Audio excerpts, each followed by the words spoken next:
Hello and welcome to this step-by-step guide. In today's video, we'll show you exactly how to change your Instagram password using your Android phone. Whether you've forgotten your password or just want to improve your account security, this tutorial will walk you through the process. First, open the Instagram app on your Android phone.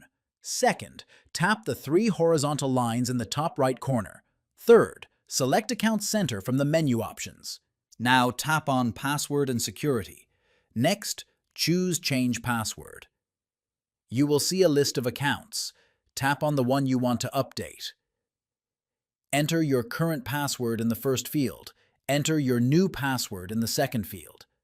Retype your new password in the third field to confirm. Finally, tap on Change Password to save your changes.